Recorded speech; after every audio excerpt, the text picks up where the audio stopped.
Hello guys, welcome to my YouTube channel. और अभी आप लोगों का जो है रेनबो पार्ट 2 का लेसन नंबर 6 चल रहा है। द आर्टिस्ट शिगा नोया के द्वारा लिखा गया है। तो उसी में हम लोग 32 पैराग्राफ तक पहले पढ़ चुके थे। अब 33 पैराग्राफ से पढ़ना है। तो 30 आज हम लोग इस चैप्टर को फाइनली फिनिश कर लेंगे। तो निकालिए अपना बुक, निकाल लीजिए सब लोग और देखिए। सईबेई's मदर वाज सॉबिंग सॉफ्टली। अब क्या होता है कि जब टीचर जो होते हैं सईबेई की माँ को बहुत सारी बातें सुना करके चले जाते हैं सईबेई के बारे में कि सईबेई जो है इस तरह से बदमाशी कर रहा है, किसी की बात नहीं मान रहा है, क्लास में इस तरह से बदमाशी किया है ना, बेंच के नीचे बैठ करके और कुछ मिस एक्टिविटी कर रहा था। तो इसलिए जो बहुत तरह की बातें सईबेई को सुना जाते हैं। तो इसलिए सईबेई की माँ को खराब लगता है और वो बैठ करके अफसोस कर रहे होते, सॉबिंग कर रहे होते। सॉबिंग मतलब होता है सिसकना। सिसकना मतलब होता है सॉबिंग कर रहे थे। सॉबिंग सिसकना मतलब एक खराब लगा कि एक जो है टीचर आकर के और कुछ कह गए, ठीक है, तो इसलिए वो सिसक रही थी। In a querulous whine she began to scold him. और दर्द भरे आवाज में वो जो है सईबेई को डांटने लगी, ठीक है। And in the midst of this Saibei's father return from his shop. और उसी बीच में क्या हुआ कि सईबेई के पिताजी दुकान से वापस आ गए। कौन सी दुकान से? कारपेंटर शॉप से। As soon as he heard what had happened he grabbed his son by the collar and gave him sound beating. और ज्यों ही उन्होंने सुना, घटना के बारे में सुना, ज्यों ही उन्हें पता चला कि क्या हुआ है स्कूल में, वैसे ही उन्होंने सईबेई को दबोच लिया और उन्हें काफी उसे जो है सईबेई को काफी जोर जोर से पीटने लगे, है ना। You are no good. और कहते क्या है कि तुम अच्छे नहीं हो। He bawled at him. वह जो है सईबेई पर चिल्लाने लगे। क्या करने लगे कि तुम अच्छे नहीं हो, है ना, सईबेई को। और इस तरह से कुछ उल्टा सीधा फिर से जो है सईबेई को सुनाने लगे। You will never get anywhere in the world the way you are carrying on. और तुम्हारे जैसा इस धरती पे कोई भी बेकार नहीं है, संसार में सबसे बेकार तुम हो।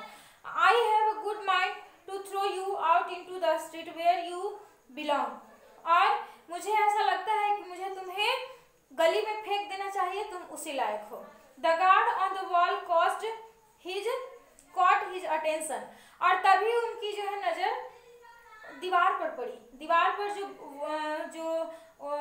दीवार पर जो है सईबेई के पिता की नजर पड़ी दीवार पर पड़े हुए गार्ड्स के ऊपर। Without a word he faced his hammer and symmetrically smashed them in two pieces. और जो है बिना कुछ कहे और पहले तो है सईबेई को खूब पीटे और पीट करके, और जब उनका सईबेई के पिता का नजर जब दीवार के ऊपर पड़े हुए गार्ड्स पे गया तो वो जो है बिना कुछ कहे हैमर निकाले। हैमर मतलब होता है हथौड़ा। एक वर्ड है हैमर। हैमर मीन्स होता है हथौड़ा। तो वो क्या किए, सईबेई के पिताजी हथौड़ा निकाले और पूरे जो है जितना भी जो वॉल पे जो गार्ड्स लगे हुए थे, गार्ड्स टंगा हुआ था पेंट करके, वो सब निकाल करके उतार करके उसको तोड़ दिए, पीसेस बना दिए, छोटे छोटे टुकड़े में उसको तोड़ दिए। वन आफ्टर अनदर, एक एक करके सबको टुकड़े में तोड़ दिए।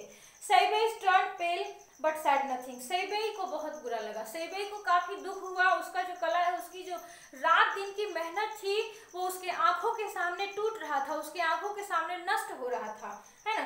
तो वो काफी दुखी था, काफी दुखी हो गया, लेकिन कुछ नहीं बोला। ओके, नेक्स्ट है The next is the teacher gave Seibe's confiscated guards to the old potter who worked in the school. कहते क्या है कि नेक्स्ट डे जो है जो टीचर थे, जो सईबेई के टीचर जो उनको डांटे थे, और जो है सईबेई से जो गार्ड्स छीन करके रखे हुए थे, कॉन्फिस्केटेड गार्ड। कॉन्फिस्केटेड बताए थे छीनना, है ना। कॉन्फिस्केटेड, एक बार फिर से इस वर्ड को, कॉन्फिस्केटेड छीना हुआ,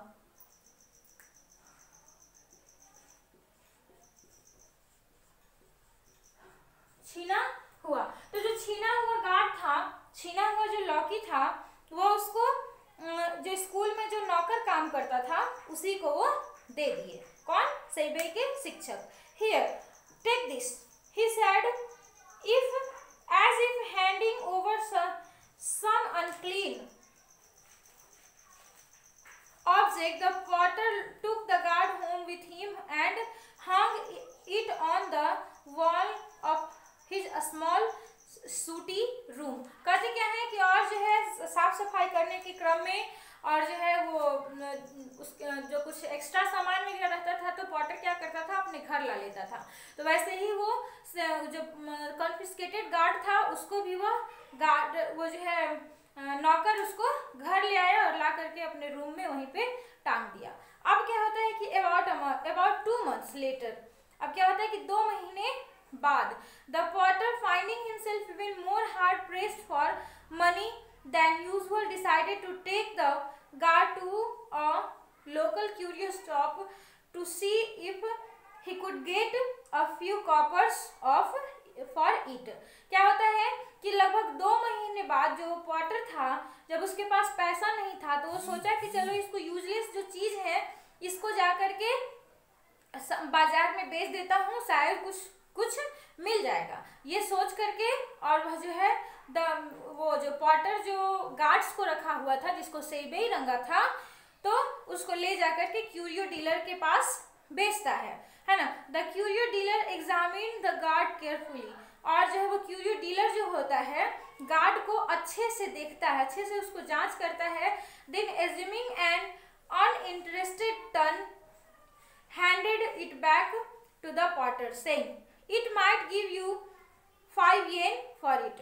कहते क्या है, और उसको देख करके एक जो है अनएक्सपेक्टेड बात जो कभी पॉटर सोचा भी नहीं था, ये पॉटर नहीं सोचा था कि मुझे इसका इतना पैसा मिलेगा।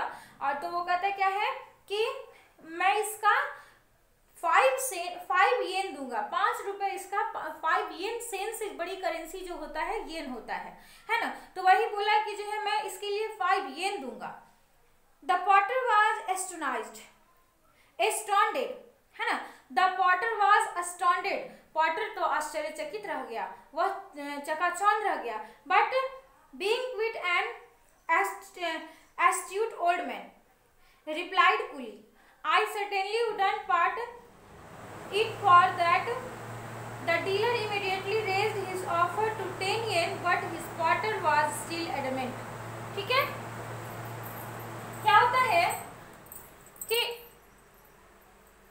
जो होता है वो क्यूरियो डीलर से कहता है क्या है, जब उसको लगता है कि अच्छा लगता है कि इसका पॉटर को लगता है क्या है कि लगता है कि इसकी कुछ कीमत मिलने जा रही है ना। तो वो चालाक आदमी की तरह चुपचाप रहता है। एस्टिट्यूट एक वर्ड आया है, ये हम लोग कुछ मीनिंग छूट गया था। एस्ट्यूट मतलब होता है चालाक, है ना। वो अपना चालाकी दिखाया, पॉटर बोला कि अच्छा इसका 10 येन मिलेगा, चलो अभी थोड़ा सा और ज्यादा मांग करके देखते हैं, और शांत रहता है। और उसके बाद कहता है कि नहीं, मैं तुम्हें इतना में नहीं बेचूंगा, तुम अगर और अधिक पैसा देना चाहो तो दे सकते हो। उसके बाद क्या होता है, in the curio dealer had to pay 50 yen for the guard. सोचिए, अब वो जो गार्ड बना हुआ था उसको क्यूरियो डीलर ने पॉटर को 50 येन दिया।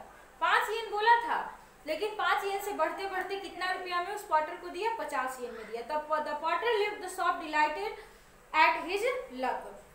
अब तो पॉटर बहुत खुश हुआ। लेफ्ट द शॉप क्या होता है कि पॉटर जो है जो नौकर होता है वहां से चला जाता है और अपने भाग्य पर बहुत खुश होता है ना, कि चलो आज मुझे इस साधारण सा एक कबाड़े वाली चीज से मुझे 50 येन मिल गया, है ना। It wasn't often that the teachers gave one of the free gift equivalent to a year's wax। तो अब उसे इस बात पे विश्वास नहीं हो रहा था कि जो टीचर थे उसे फ्री गिफ्ट के रूप में उसे 1 साल की जो सैलरी होती है वो उसे दे दिए। मतलब जब वो पॉटर वहाँ काम करता था तो उसका 1 साल का सैलरी जो है 50 येन हुआ करता था, और वो 50 येन एक मामूली सा कद्दू बेच करके वो कमा लेता है। He was so clever as not to mention the matter to anyone। और वो चूंकि बहुत चालाक था, जो पॉटर था वो बहुत चालाक था, इसलिए इस बात के बारे में वो किसी को नहीं बताया। And neither Sebei nor teacher ever heard that had happened to the guard। और ना तो सेबई को और ना ही शिक्षक को कि गार्ड का क्या हुआ, उसने क्या किया, किसी को कुछ नहीं बताया। Yes the Potter was clever, हाँ पॉटर जो है चालाक था, but he was not clever enough. Little did he imagine that this same guard would be passed on by the curio dealer to a wealthy collector in the district for 600 yen। सोचिए सेबई की कला की कितनी कीमत थी, है ना। तो कहते क्या है लेखक कि जो है क्यूरियो डीलर भी उतना चालाक नहीं था जितना उसे होना चाहिए, क्योंकि उस क्यूरियो डीलर ने 50 रुपए के येन को 600 येन में जो है वो एक वेल्दी कलेक्टर को बेचा, है ना।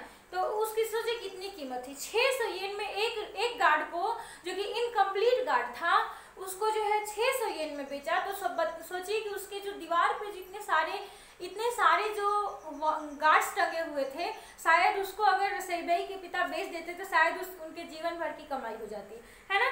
लेकिन सेबई के पिताजी ने सेबई की कला की कदर नहीं की, इसलिए उनको और क्या किया, सेबई के जितने सारी भी कलाकृतियां थी उसको नष्ट कर दिया। अब एक वर्ड आया है इनग्रॉस्ड।